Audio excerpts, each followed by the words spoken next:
Did you ever spy on your teammates? What kind of management is that? What's the main secret here? The beach is the worst place to work. What should you never do working remotely? It's not your home anymore, that's your workplace. Is the remote work here to stay, and what are the trends? I'm quite happy about that. This guy knows exactly how you and your team can break all the productivity limits, and he will tell you about it right now.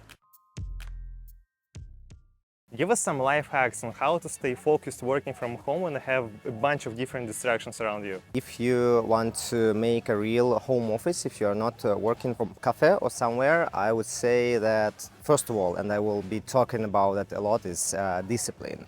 So at your home you have quite some distractions, especially if you are not single and you maybe have a family. You need to set your home office and set the rules.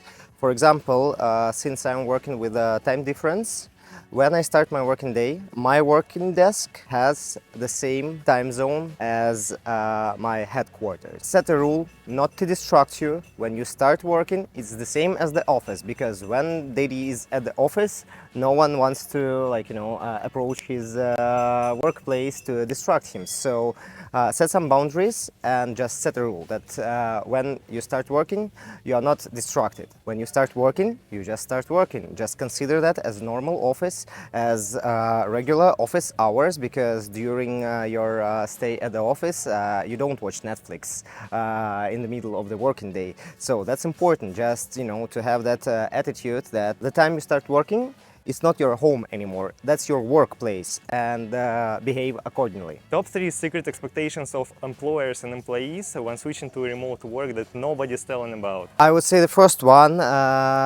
when you switch to remote work, there is a huge misconception that you can work from wherever, and you can picture yourself like sitting with a laptop at the beach, and I would say that the beach is the worst place to work. First of all, the sun, you won't see your screen, the sand, and the overall heat that is around will drain your battery in like 1 hour. Employer would probably expect that since you don't have like an office, you would invest less in infrastructure and managing things, but that's not true, because in order to have a fully functioned remote team, you need to invest quite a lot in your IT infrastructure and quite some time to build that whole remote workflow. And the third expectation, lots of people think that some businesses are just not made for remote work, and I would say that most of the businesses are able to do that unless you have some kind of production process that you need to attend on daily basis. I want you to analyze 2 cases. The first one, you are hired by a team that used to work on site and now just decided to go fully remote. And the second case, you create your own team and want to start remote working from the very beginning. What are your step-by-step in order to set up all this remote process? I would say first, the most important thing that you should start with is building infrastructure for remote work. By that I mean that first of all you need to set a messenger that would be your workspace for chats and discussions. Second of all, you need to decide on the shared calendar, the shared documents, folders, and etc. That might sound obvious, but if you're working remote and you don't have a physical office, your IT infrastructure and the services become essential. So everyone knows where the documents are stored, everyone knows where you could find your colleagues and address them. That's very important. Second, discipline and set of rules are very important for remote work. So since you are not in constant contact, you need to set the days and the time when you meet up. That could be daily meetings, that could be weekly meetings, but one important thing, that once you set the time for those, it doesn't change. That works for the discipline and for workflow, and everyone making a habit that, for example, Monday 10 o'clock, you have a weekly meeting to go through your tasks. Everyone is aware when things are happening, who is participating in the meeting, and do it on constant basis. Because since you have lack of personal communications, it's very important to keep your team together and to communicate. Did you ever spy on your teammates? Why would I? I don't know, just to understand whether they work properly. Well, if you're talking about in terms of control of the remote team, I would say the whole concept of constant monitoring is just poor management. Because if you need to control every step and every action of your employee, that means you're failed as a manager. It doesn't matter what my teammates are doing at the moment. They might even be at the strip club, because I only need the result of their work, and if it's done properly as expected, I don't really care. I don't really care how much time they've spent on that, since they achieved what was required. There are key results that you can measure in every area. That could be effectiveness. Even for example, if you work at the call center, the SLA would show you the result of the manager's work, and you don't need to be aware of every minute of their life at a workplace. To sum up, I would say that no, I don't spy on my teammates, and I really don't care where and what are they doing if they achieve what is required. The only thing I would say that we have an agreement that during working hours they should be available for a phone call, and they should reply if texted. So if they follow that, I really don't care the location where they reply or receive a call. So the most important is just to provide you with a good result. Of course. What else? If you need, like, to micromanage everyone, what kind of management is that? The key point of the remote work, and that's probably important, who you hire. And if you hire people that need constant you to be behind their back, probably those people are not made for remote work, because you need independent people who are like self-aware and can bring you results without constant, asking you for assistance. But that's probably very rhetorical questions in terms of employment.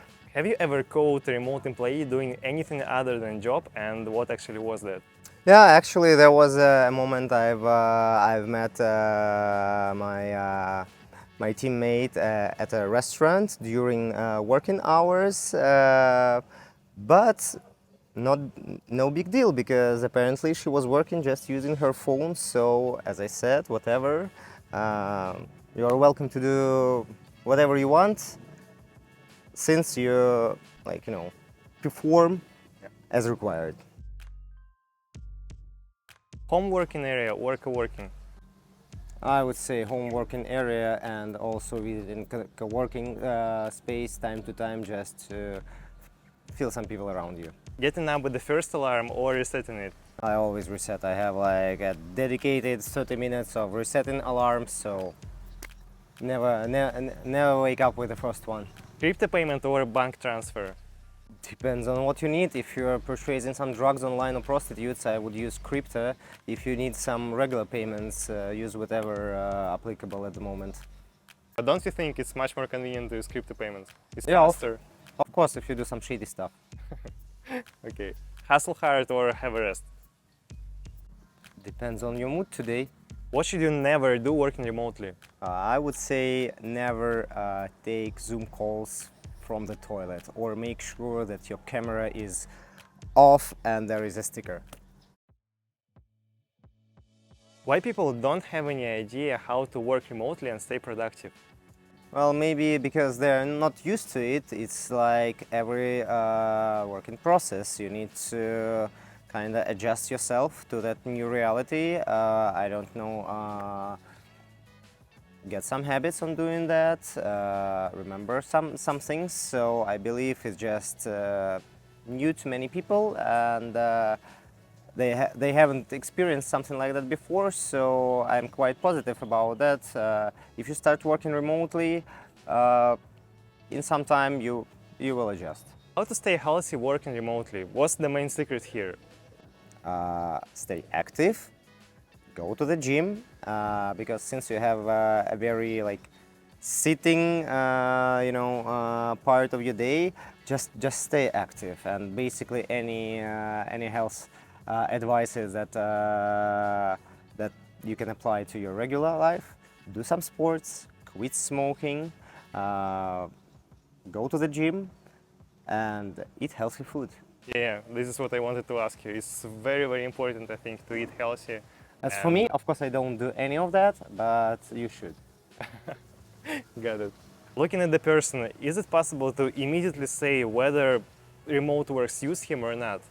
I would say yes, but I won't give you any tips on that, because I've been working as a manager for quite some time, and just having the first interview with a person based on his soft skills and some of the previous experience, I would say that if he fits or not, but accordingly, like to working with my team, because my teammates, people who I've been working with for years, and usually it's like marriage. We engage and then stay for a very long time together. So I would say, yeah, I could do that, but I'm not sure if that would be wise to provide any advices from my side, because your team, your type of management might be different. But I'm pretty sure that yes, you could tell that from the first time you see a person. Yeah, in my personal opinion, it's possible to say that pretty much anyone can start working remotely, even if it's like, even if he or she has a lot of experience, many years of working, I don't know, in a plant or on a corporation somewhere else. So it's not so difficult. Yeah, I would say like the first thing, like if the person doesn't show up at the meeting, your first meeting, most likely he will have some issues working remote. Yeah, like the first interview. Yes. Or sends you a question, sorry, how do I turn Zoom on? Where is my microphone? And something like that. So yeah, you might have quite some issues in future. Is the remote work here to stay, and what are the trends? I believe that yes, it would stay, maybe not entirely remote, maybe that would be some hybrid, as we can see lots of companies introduce hybrid work options, so you can stay at the office, you can stay online, but I believe yes, because the COVID showed that lots of processes could be done remotely.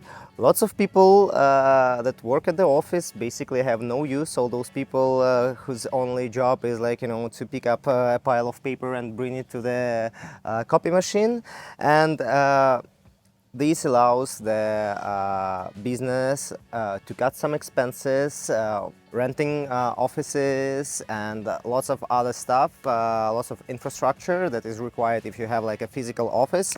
And since you have less people working at one place, you can just really cut that, and that makes lots of employees more happy, because basically you can continue working from another country or from your country house, to spend more time with your family, to spend less time on the way to work. And the experience says that lots of meetings with your partners don't actually require being there in person. I believe that's yeah, a positive trend that would stay with us, and I'm quite happy about that. Yeah, I think it's a next step, like something like a next step for digitalization, for the future. Yeah. And as we learned, like lots of services like skyrocketed because of those remote features. I don't know, like Zoom, and that's just next step to globalization. Next step to building bridges, between people instead of building walls. And I know that's in some countries are trying to, stop that global process of global integration, but I believe they won't succeed. It's how the history goes on. If I'm creating a startup, in which case should I build all the processes specifically for the remote work? I would say if you're creating a startup and your business model doesn't require you to attend a specific place, for example, you're building like a digital service or something that doesn't involve your physically being somewhere, go for remote. You will just save money on renting an office space. Yeah, I'm the guy who is always for online work, and all the processes that you can do online, do it. Save your money, save your time, and make your teammates more happy. Of course, it would be great if you have an office where people can meet, but don't just set that as a requirement to be there all the time.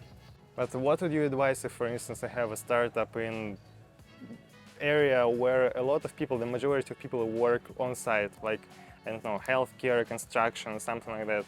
I would say that yes, not all businesses, not all business models can work online. So let's just be realist. Healthcare, construction site, manufacturing of anything, yeah, some of the process, maybe most of the process won't work online there. So just don't try to create online process for something that is not meant to have one. Do you think that in the future all the big money will go to those areas that are not require any specific working place? I don't think so, because like since we need oil, since we need manufacturing cars and airplanes and whatever, big money will stay where it is. So yeah, there are huge investments in digital services and IT right now, but that's just a trend, like a new industrial, post-industrial revolution, that lots of things gets digitalized, but we as human beings still depend on lots of things that are not meant to be remote or digital. One quick tip for executives and another one for employees on a quality transition to remote work. First, for executive, never lose contact with your team. Communication is the most important thing when building something remote, as it's not an office. You need to stay in touch with everyone.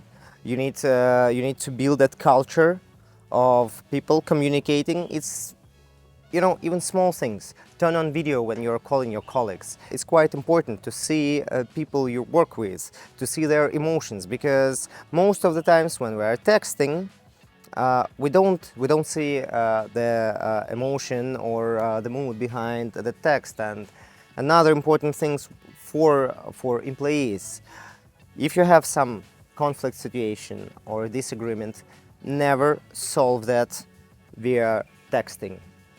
Make in-person conversation, remote in-person conversation, because you could never guess what kind of emotion the person has behind his text. You might feel that he or her is offended. He or her might feel that you're taking the feedback, or you just can think different things, and that brings actually lots of conflicts, because you cannot read the whole context of a person texting that. So do meetings if there are some issues. Don't bother your teammates for minor questions, but if there is some kind of conflict discussion or different opinions, do that in person, and that is just that would be good for your workflow and your working environment. You gave just wonderful advice not only for work, but also for different kind of relationships. For example, if you have a girlfriend, a boyfriend, if you have some friends, and there is some kind of conflict or just misunderstanding, it's better to call each other, to have some meeting in person, because you can see that actually you don't want to offend somebody. Yeah? Yes. Your emotions, they are positive, and sometimes if you just make a text, if you send a message to the person, he or she can understand you in the wrong way. Yeah, one of my ex-girlfriends would start thinking if I don't put like an emoji at the end of the sentence, because maybe I am mad or something goes wrong and I was just in a hurry. So yes, you never know the context of the text.